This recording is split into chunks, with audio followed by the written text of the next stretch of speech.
Great to see you guys. Davion, I was going to ask you. So you've kind of bounced around a bit. You had a JUCO. You went to spend a year at Ball State before going to Incarnate Word this past season. True or false? You came back to school this year. Came back to Incarnate Word this year because you led the nation in. I think you were top 5 in the country in most 3-pointers attempted. Is that why we're back here? Because Coach said, "Hey, you know what? You got the ultimate green light. Whenever you're open, just fire away, Davion." No, that's not the sole answer. I came back mainly because of relationships. We built a family here, so I mean, Coach Shane he harps on relationships and family, and the program that he's built from the time he's been here is just something I would love to be a part of. So that was the main reason why I came back. Didn't hurt that he let you get 9 threes off a game, though, right? It always is great being able to shoot. He was second in makes. That's more important. He was second in makes. That helps. So not just attempts. So we can let him shoot him if he keeps making them. Hey, Shane, I remember, I don't know if it was the first time we met years ago, but you were at La Lumiere and we're at the Hall of Fame deal. And I've never seen a practice with as much energy as that practice had. Is that still the case? Did you take that to college? And, maybe Davion could talk about that as well, as just kind of the energy that Coach brings to the program, to the practices. And is he like that during games? Yeah, well, first off, Jeff, I got to tell you, man, congrats on 25 years. Happy early anniversary, and God bless the young lady that's been married to you for 25 years. But yeah, thinking back to those hoop hall days, it was fun. But for sure, I believe in enthusiasm and energy. I think it has a way of getting you through adversity if you can find it. The first thing we give our guys when they get to campus each year is a stuffed Tigger. Just to be able to have the understanding of you got a choice. You're going to be Tigger or Eeyore every day. And playing with that energy and that gratitude for the game is really important to me. I've never heard that before. You giving somebody an Eeyore, so you don't want to be the donkey, right? Is that pretty much what it is? Goodman doesn't know what Eeyore is. I do. When you got the job, Shane, your first year you go 8-23, 3-15 in conference. Year 2, 19-17 overall, 9-11 in the conference, which is a pretty significant improvement in that short of period of time. You got a bunch of guys back, five rotation players back. And now you're probably set up here to be able to make a little bit of a run at this conference where you don't have the monster that was Will Wade sitting there at the top of the league. How have you been able to grow this thing the way that you've grown it, right? It wasn't like you just completely revamped your entire roster this offseason. You've been able to develop it with a little bit of continuity and players coming back. And like Davion said, the culture and the fit and the family atmosphere. Not the most normal thing in the world in this era of college basketball, being able to do that. Yeah, and I think, you hit the nail on the head in our first year. Like I wasn't in this microwave mentality of trying to do it as fast as we possibly can. And I have an administration that understands that, which I'm fortunate for. So we wanted to build it the right way with high character individuals that were unselfish and represented the values of the program that we were trying to embody. And then being more and more selective through recruiting and identifying those people and bringing them to campus. And right now, man, I can't tell you what a privilege it is to get to coach this team right now.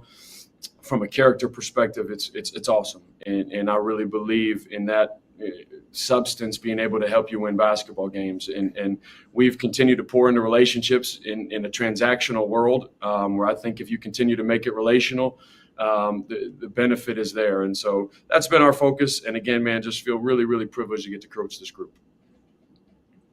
You guys have done a really good job in the portal, really good job. And one guy in particular, I'm a Boston guy, so I've had a chance to watch Harold Woods in person a couple times at Northeastern.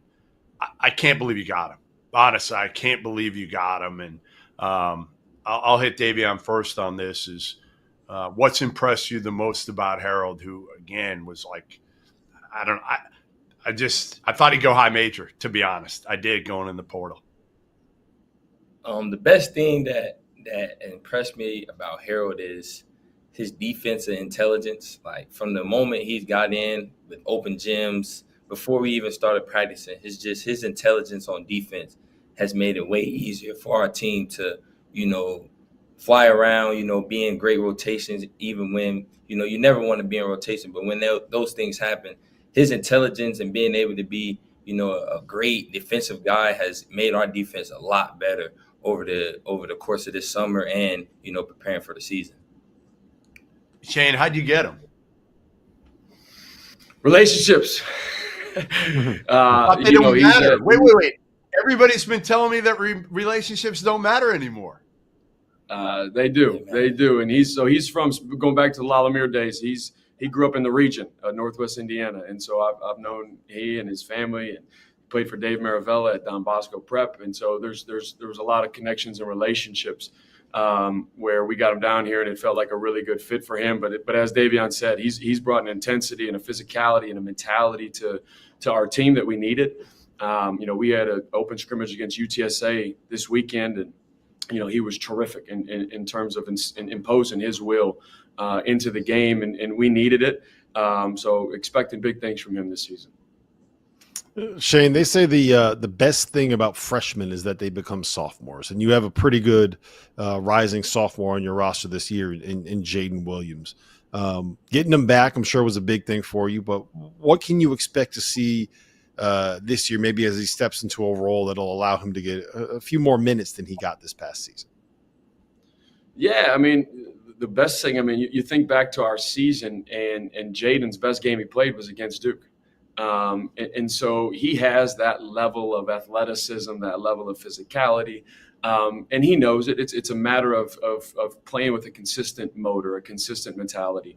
And so he's gotten better. And to think about when he got here to where he is now, I'm immensely proud of him.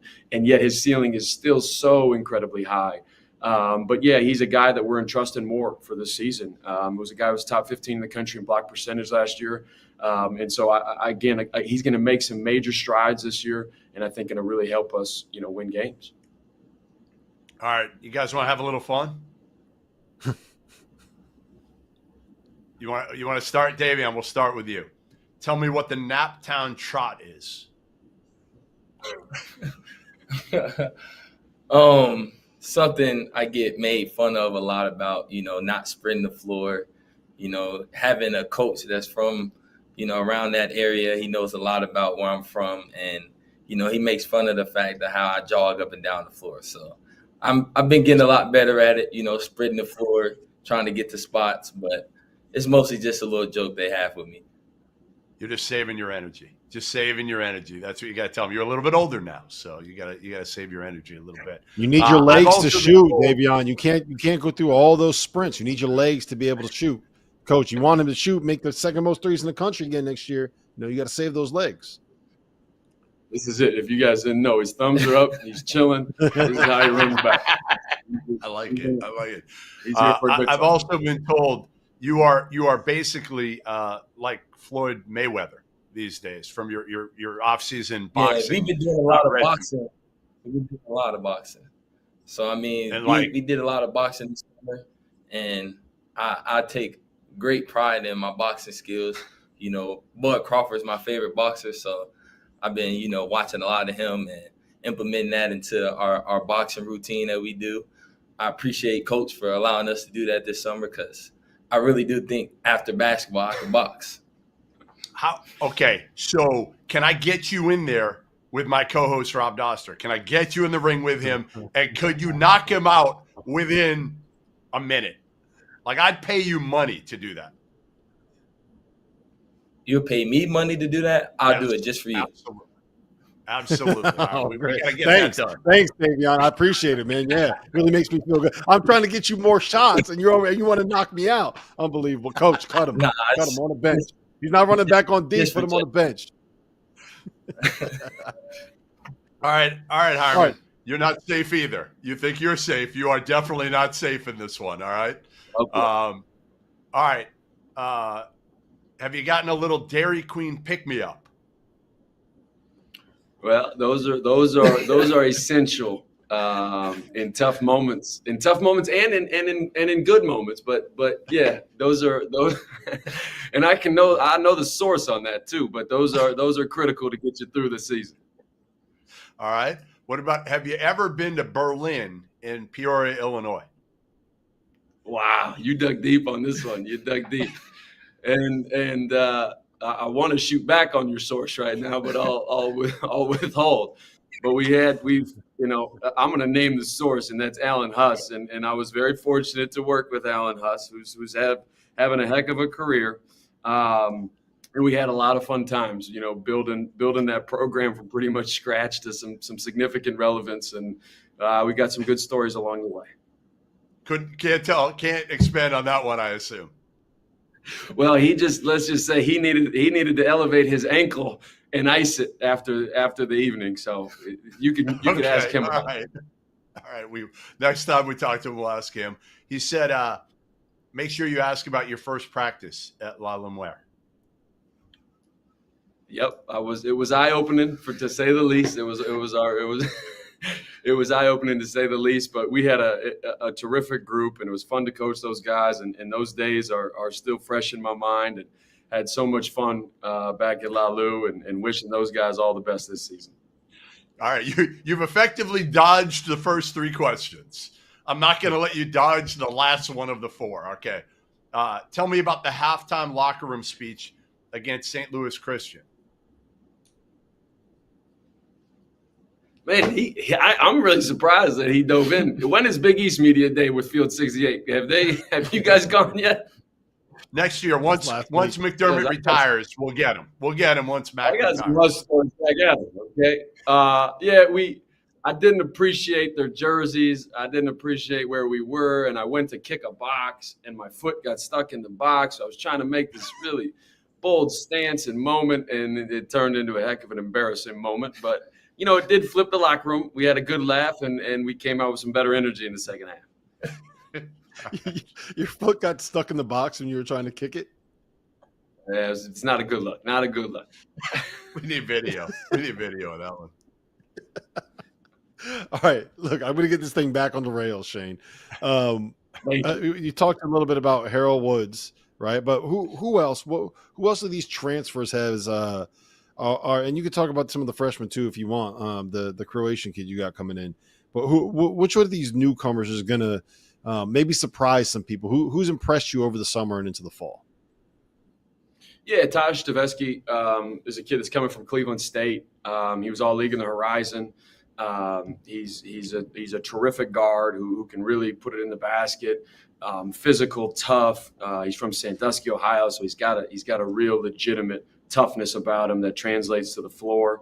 So I expect a lot of really big things from him. Love Bettis is a transfer in league from Northwestern State that I fell in love with just because he kicked our ass so much. And so to be able to have him and his intensity, we were really trying to from a recruiting standpoint, I felt like we needed to play with more of an edge, more of a toughness, more of a mentality and an intensity.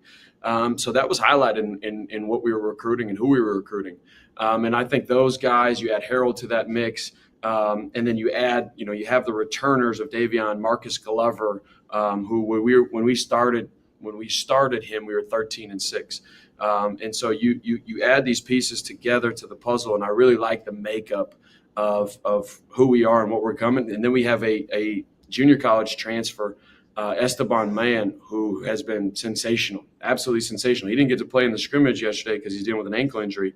But his motor, his relentlessness, his toughness is, again, another key part of how we're going to have a lot of success this season. Yeah, David, I see you nodding and smiling when he's talking about Esteban. Talk to me about him. I mean, like Coach said, he's been phenomenal from the start. He's gotten better every day from the moment he's came in up until now. Like he surprised me a lot, with how hard he plays, how hard he works each and every day. He's going to be a big piece for what we're trying to do, moving forward. And I'm really excited for what he's going to show, everybody once we get playing. Yeah. Well, listen, guys, we appreciate the time. All right. Best of luck this season. And Shane, whenever you want to get Goodman back, you just let me know, man. I will happily and thoroughly embarrass him anytime you want. Listen, I'm going to take you up on that. Don't get that twisted. I got him. I got you. I appreciate you guys. It's a privilege. Thanks. Thank you. Thanks, guys. Thanks, guys. That was Shane Hireman and Davion Bailey